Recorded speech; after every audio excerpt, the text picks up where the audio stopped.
장내 환경이 바뀌는 것과 건강은 어떤 연관이 있나요?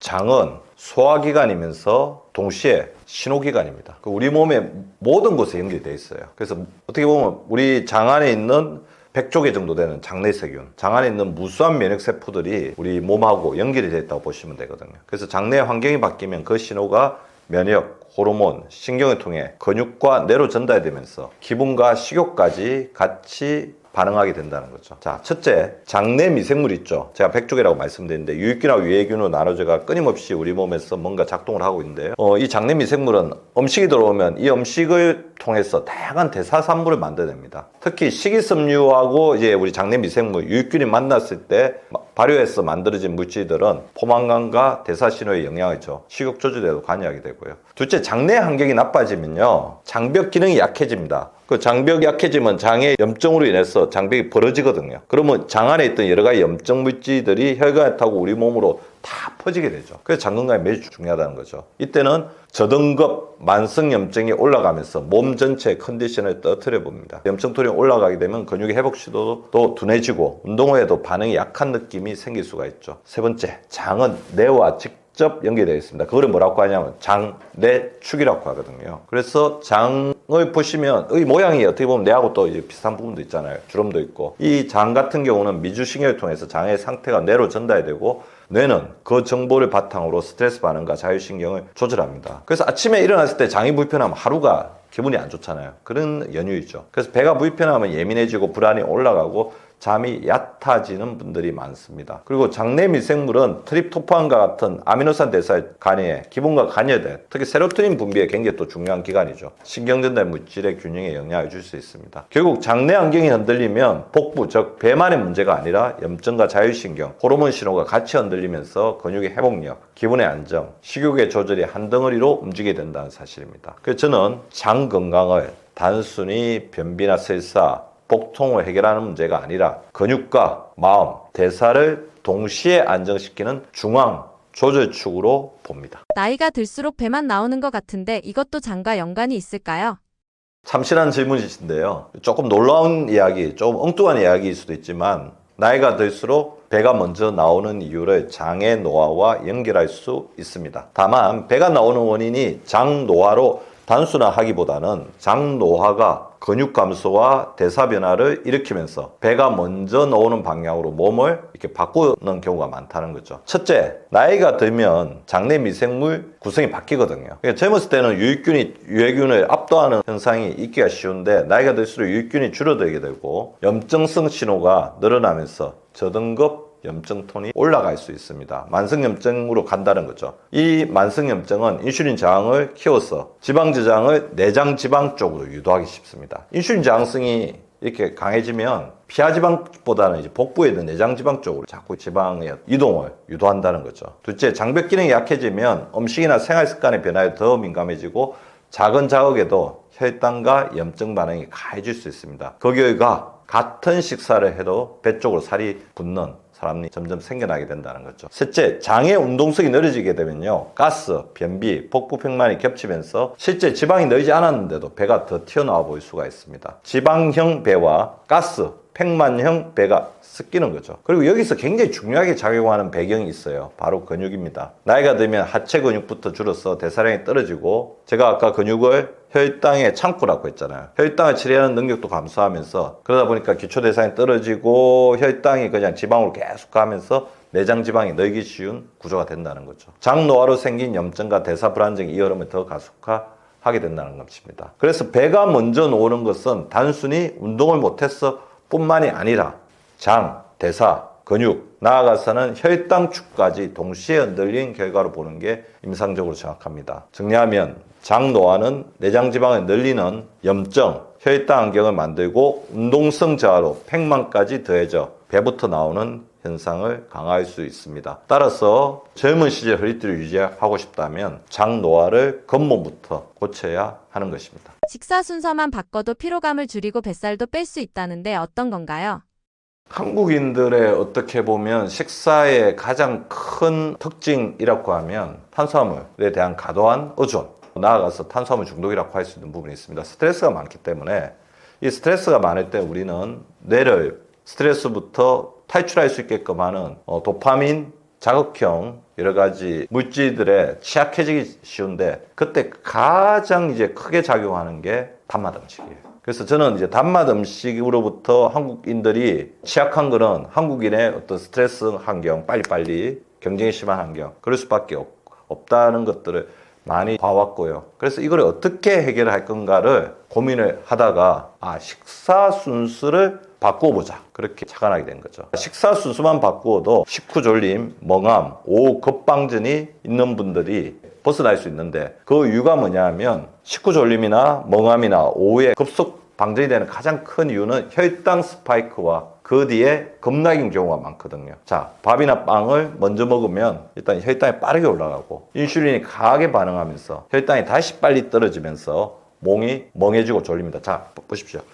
단맛 음식을 먹으면 혈당이 올라가죠. 그럼 인슐린이 놀래가지고 많이 분비됩니다. 그렇게 되면 다시 저혈당으로 쭉 내려가고 저혈당이 때 막 졸리고 힘들고 그러니까 다시 단맛 음식을 찾게 되고 올라갔다 내려갔다. 이거를 혈당 롤러 코스터라고 하고요. 식후에 일어나는 이런 저혈당을 저는 식후 피로 스위치라고 부릅니다. 그래서 핵심은 단순히 탄수화물 먹는 양을 줄이기보다는 혈당이 천천히 오르게 안전장치, 완충청을 깔아주자는 거죠. 방법은 간단한데요. 채소, 야채, 밥 순서로 먹는 건데 여기서 제가 고안한 닥터 박민수의 거꾸로 식사법은 조금 더 실전형이에요. 아주 극단적인 방법은 한 번에 야채 다 먹고 한 번에 단백질 다 먹고 그렇게 이제 먹도록 이제 했는데 그건 힘들잖아요. 그래서 한 젓가락씩 리듬을 만드는 방식으로 거꾸로 식사법을 저는 고안을 해봤습니다. 처음 1분은요 어떻게 드시냐면 야채 한 젓가락, 단백질 한 젓가락을 먹으면서 야채, 단백질, 야채 3번에서 5번 정도 반복해서 바닥을 깝니다. 처음 1분은. 자, 1분이 지나면 그 다음부터는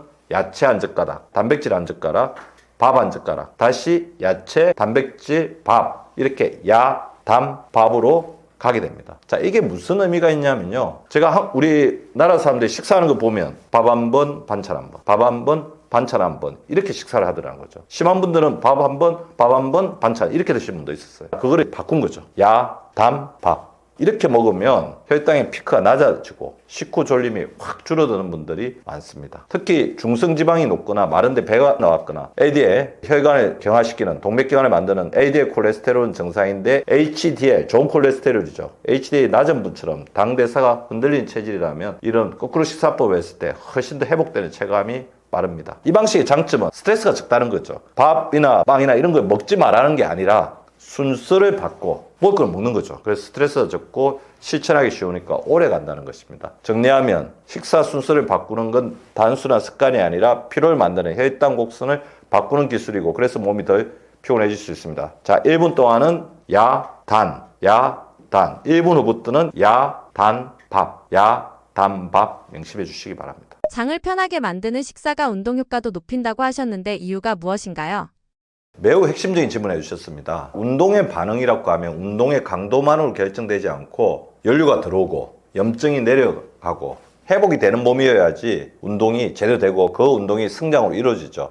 자, 그래서 첫째, 장이 편해지면 흡수가 잘 되겠죠. 단백질, 미네랄, 수분 같은 재료가 꾸준히 들어와야 근육이 회복되고 적응하는데 장이 불편하면 섭취도 흔들리고 흡수도 들쭉날쭉해집니다. 따라서 제가 이 말씀 왜 드리냐면 운동을 아무리 해도 근육이 안 생기는 분들은 장 건강에 다시 돌아봐야 된다는 거죠. 둘째, 장내 환경이 좋아지면 저등급의 만성염증이 내려가기 쉽거든요. 염증이 높으면 운동을 하면 오히려 자극이 아니고 부담이 됩니다, 몸에. 근육통이 오래가고 회복이 느리죠. 그러니까 운동은 또 잘 못하는 거죠. 더불어 장이 편해지면 혈당이 덜 흔들리게 됩니다. 그래서 혈당이 출렁이게 되면 운동 중에 에너지가 빨리 고갈되고 운동 후에도 피로가 오래 남습니다. 그러니까 자기 모르게 자꾸 운동을 깊이 하게 되죠. 반대로 혈당이 안정되면 같은 운동을 해도 지속력이 좋아집니다. 넷째, 장하고 뇌가 연결되어 있다고 했죠. 장내축이 안정되면 수면이 깊어지는 경우가 많아요. 결국 운동 반응은 운동하는 시간보다 운동 후 밤에 회복되는 시간이 더 중요한데 장이 그때 키포인트로 작용한다는 거죠. 다섯째, 장이 불편하면 코어를 잡는 호흡 자체가 얕아지고 복부 팽만 때문에 움직임이 불편해서 운동의 질이 떨어질 수 있습니다. 이것도 굉장히 큰 변수라고 할 수가 있습니다. 그래서 장이 편해지면 많은 분들이 운동이 갑자기 잘 된다라고 느낄 수 있죠. 사실은 체력이 갑자기 좋아진 게 아니라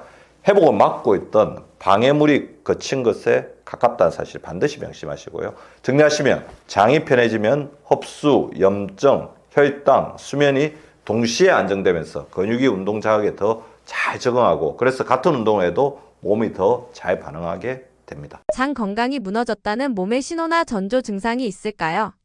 저는 장을 정상이 있을 때만 챙기는 기간이 아니라 생활 리듬이 무너지는 순간부터 전략적으로 반드시 챙겨야 하는 기간이라고 봅니다. 나이를 딱 자르게 되면 40대부터 장 기능이 점점 떨어지게 되거든요. 근데 이때 굉장히 취약성이 나타나는 시기가 50대부터입니다. 50대 이후에는 장이 흔들리게 되면 우리 몸 회복되기 굉장히 힘들어요. 근육 면역대사 같이 무너져서 노화를 촉진시키는 중심축이 되어버린다는 거죠. 근데 장이 언제부터 노화되느냐, 그거는 더 중요하게 몸의 소리 들어야 된다고 생각합니다. 나이로 자를 게 아니라 몸에서 보내는 신호를 잘 들으시면 장의 노화를 우리가 미리 조기에 발견할 수 있습니다. 첫 번째 신호, 식후입니다. 식후 졸림, 멍함, 단 것 당김이 생기기 시작하면 장 혈당축이 흔들리고 있다, 그렇게 보셔야 하고요. 두 번째 신호는 배입니다. 복부백만, 가스, 변비 설사가 반복되면 장내 안경과 장 운동성이 이미 예민해진 겁니다. 세 번째 신호는 피로와 면역입니다. 자도 개운하지 않고 장 감기가 잦아지면 장벽, 염증 톤을 같이 봐야 하고요. 네 번째 신호는 체형이죠. 체중은 큰 변화가 없는데 배만 먼저 나오거나 운동 반응이 둔해지면 장, 근육,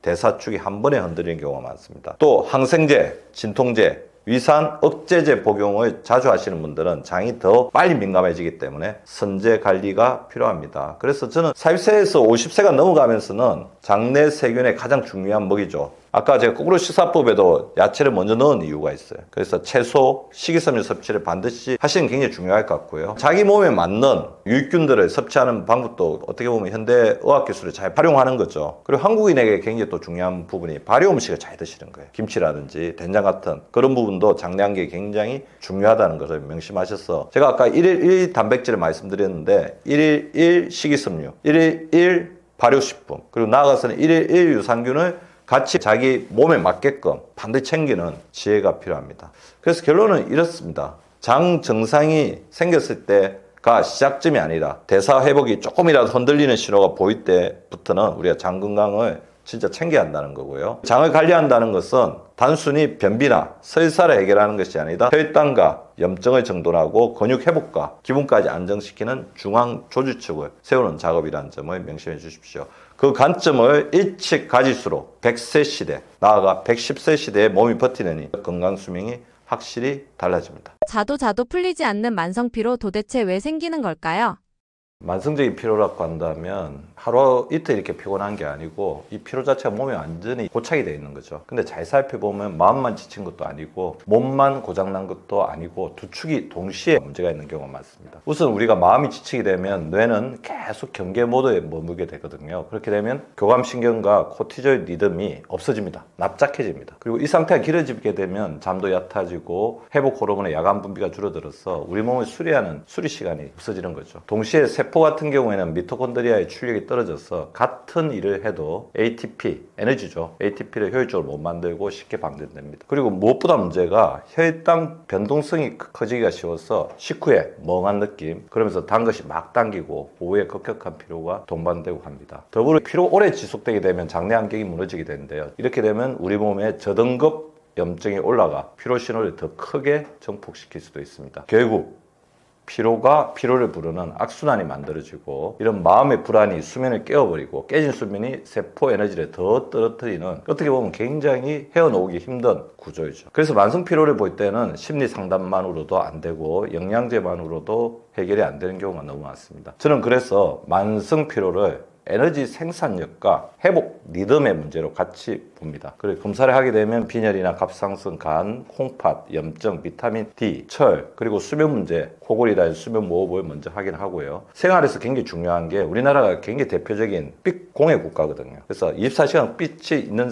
으로 사는데 그렇게 되면 우리 몸의 리듬이 완전 망가져버립니다. 그래서 생활에서는 야간에는 빛을 줄여야 되고요. 그러면 우리 장이 쉬어야 되기 때문에 야식도 줄여주어서 멜라토닌 리듬을 세우고 식후 10분 걷기가 굉장히 중요합니다. 혈당 스파이크를 막아주는 역할을 하거든요. 그리고 일주일에 근력 운동을 주 2, 3회 정도만 넣어도 미토콘드리아 출력이 다시 올라오는 분들이 매우 많습니다. 핵심은 만성 피로의 경우에는 의지로 버티는 것이 아니라 몸이 회복 모드로 들어갈 조건을 만들어주는 게 무엇보다 중요하다는 거죠. 마음은 그러한 바탕이 만들어져야지 비로소 편안해지고 세포는 그때부터 다시 충전됩니다. 그래서 만성 피로는 마음과 세포가 동시에 지친 상태로 이해하는 것이 가장 정확한 상황 판단이라고 할 수가 있죠. 우리 몸의 피로와 에너지에는 스트레스가 어떤 영향을 주나요?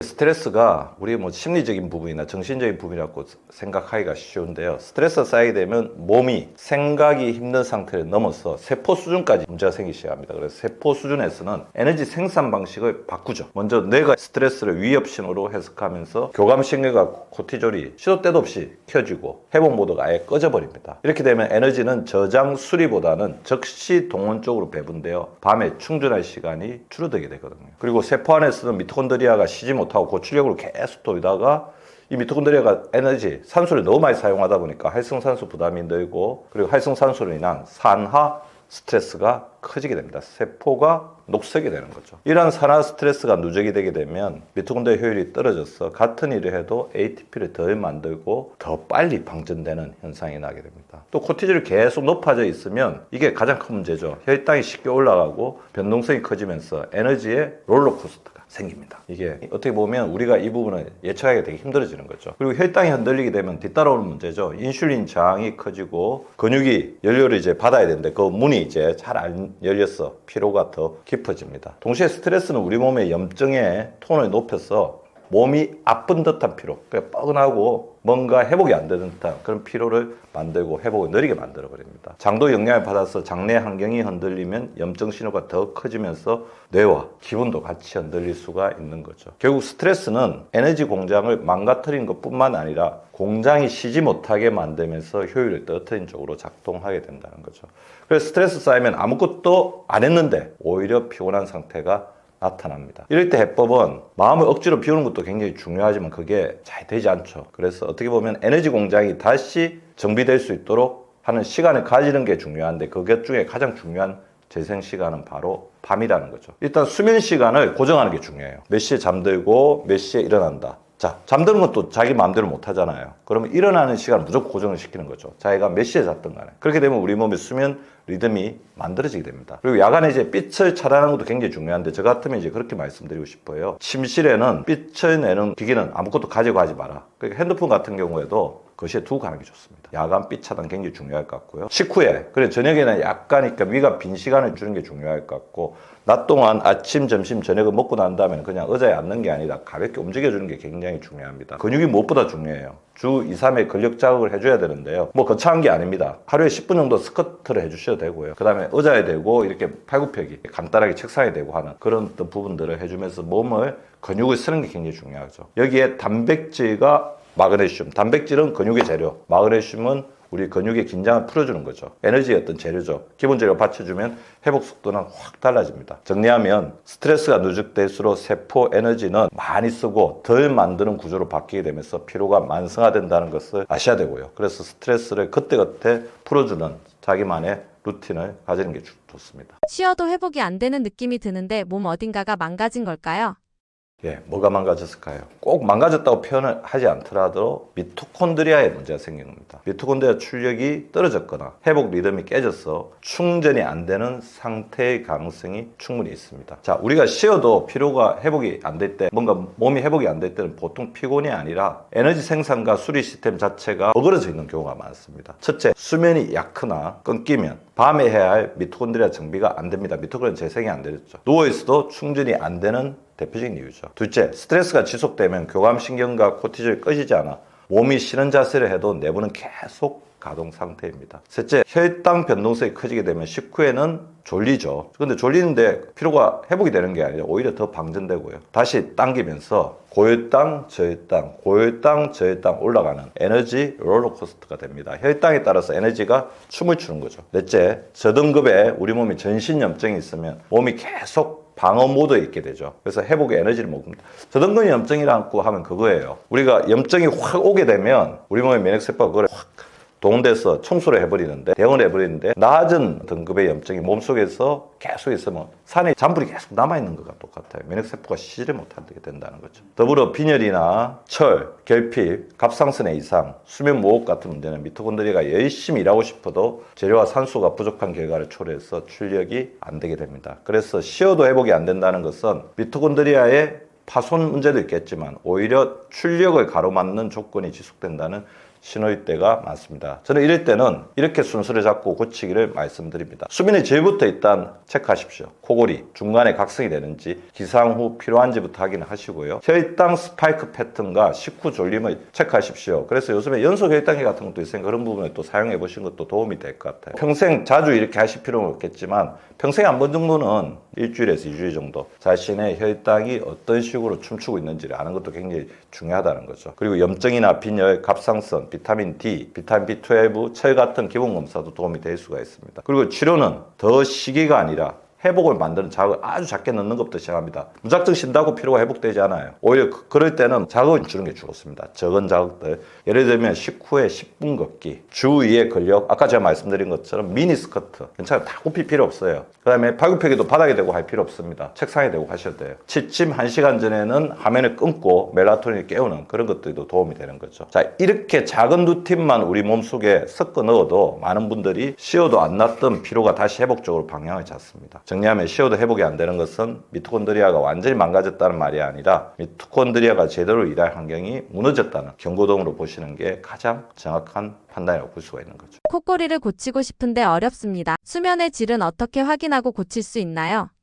코골이의 가장 큰 이유는 대표적으로 그런 게 있죠. 코를 곤다는 거는 숨길이 막혔기 때문에 코로 숨을 몰아쉬는 거거든요. 그럼 숨길이 막힌 이유는 몇 가지가 있겠죠. 비만이 문제가 있을 수도 있고, 자는 자세가 좋지 못할 수도 있고 그렇습니다. 아니면 우리 잘 때는 근육이 부드럽게 이쪽에 긴장이 풀리는데 긴장이 풀리지 않는 강한 스트레스가 잠자는 시간 전까지 이어진다는 거죠. 그래서 저는 한 2가지, 3가지 정도 해보면 좋을 것 같아요. 가족에게 자기가 코를 고는지 물어봐도 되고요. 아니면 스마트폰 가지고 하루 정도는 찍어도 되겠죠. 실제로 자기가 코를 골고 있는지 확인하는 게 굉장히 중요하고요. 코를 골고 있다면 적정 체중을 유지하는 거 가장 기본이겠고, 스트레스 풀어주는 것도 중요한데 베개에 대해서도 한번 살펴보십시오. 베개 높이가 안 맞았을 때 그러신 분도 있거든요. 더불어 그 다음에 자는 동안 너무 긴장도가 올라가면 그럴 수가 있으니까 자기 전에 뭐 따끈한 우유 같은 거를 좀 드시면서 긴장도를 풀어준다든지, 자기 전에 반신욕이나 족욕, 온욕을 통해서 우리 근육의 긴장을 풀어주는 것도 굉장히 도움이 될 수가 있습니다. 더불어 집안 환경이 너무 건조되어 있는 것, 온도가 맞지 않는 것도 코골이 일으키는 굉장히 중요한 원인이 될 수가 있으니까 적정한 습도, 뭐 저는 한 40에서 60%, 그러니까 온도도 너무 덥거나 너무 춥지 않게 그 적정에 만들어주시는 게 굉장히 중요할 것 같고요. 이런 연습도 해보십시오. 어떻게 보면 호흡이거든요. 코로 들이마셨다가 입을 내쉬는 거. 제가 이거를 코 호흡 훈련이라고 하는데 이런 부분도 도움이 될 수가 있습니다. 생각이 많아질수록 늙는다. 사실일까요?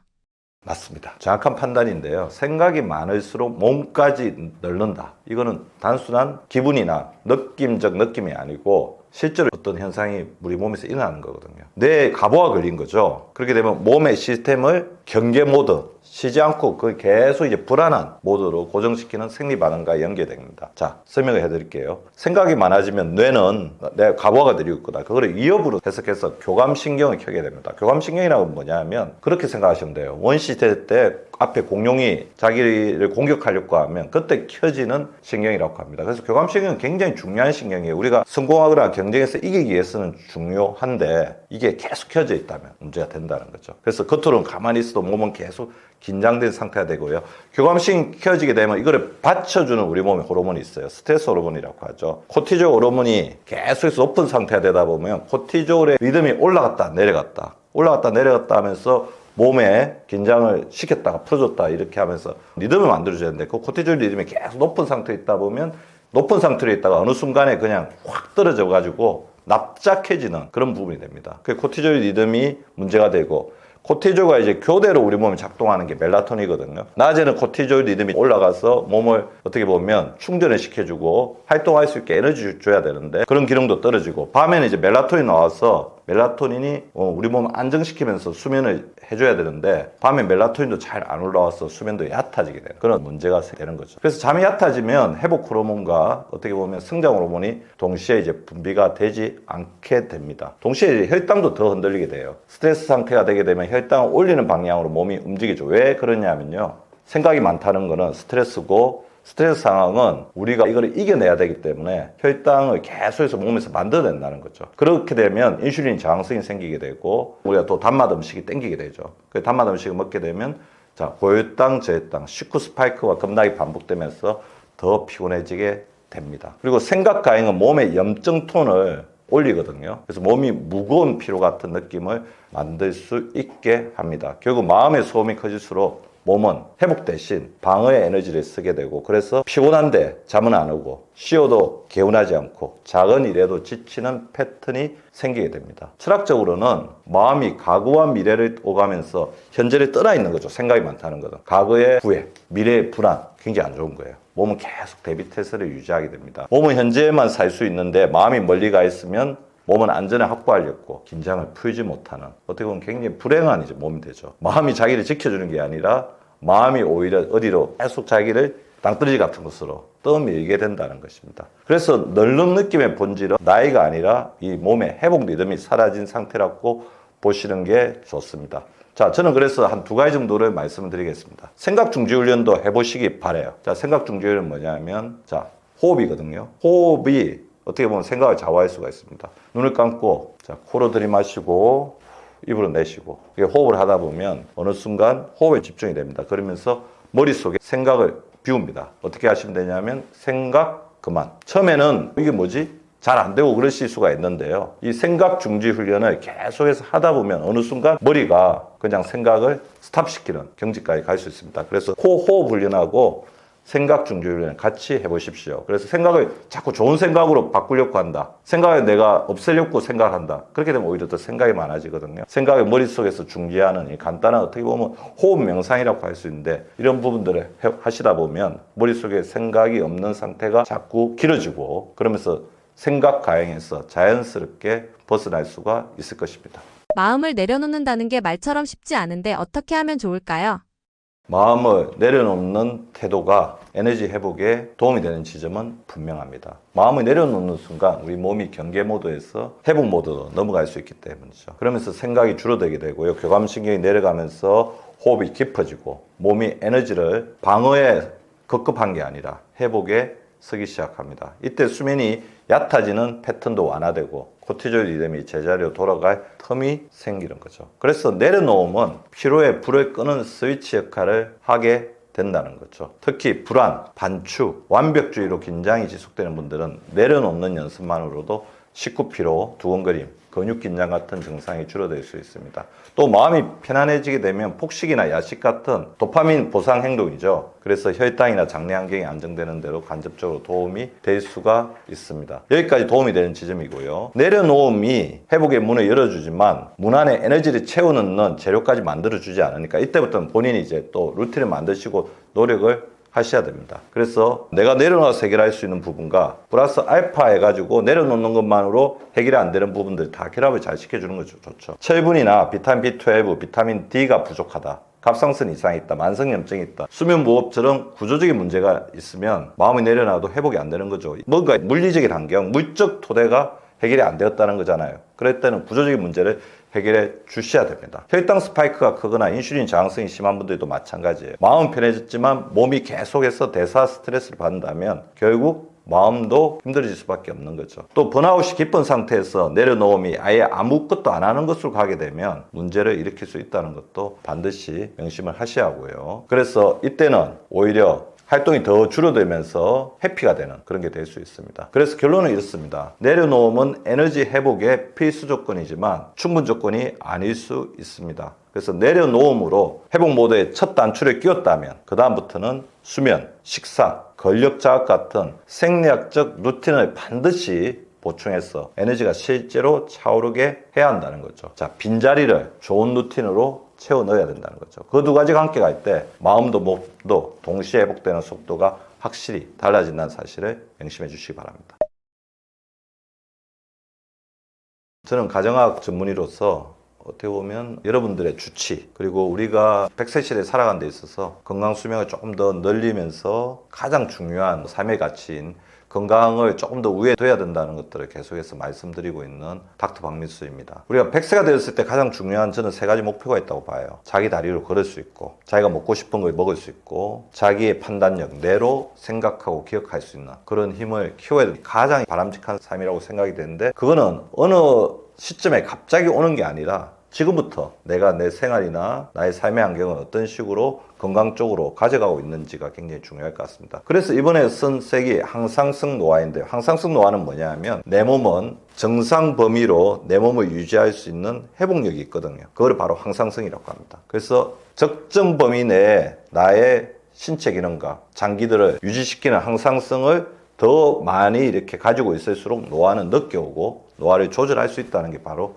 항상성 노화의 가장 기본적인 원칙이라고 볼 수가 있을 것 같아요. 관심 있는 우리 시청자분들은 항상성 노화를 읽어보시고, 궁금하신 분들은 또 제가 박민수 박사 유튜브를 하고 있으니까 박민수 박사 유튜브에 오셔가지고 이렇게 잘 토론하고 같이 보시면서 공부도 하고 해야 될 것 같습니다. 이제는 건강을 공부하고 건강을 실천해야 100세까지 건강하게 살 수 있는 시대가 왔습니다. 100세 때 가장 행복해질 수 있는 선택을 하시는 여러분들 되기를 바라면서 저도 항상 도움이 되도록 노력하겠습니다.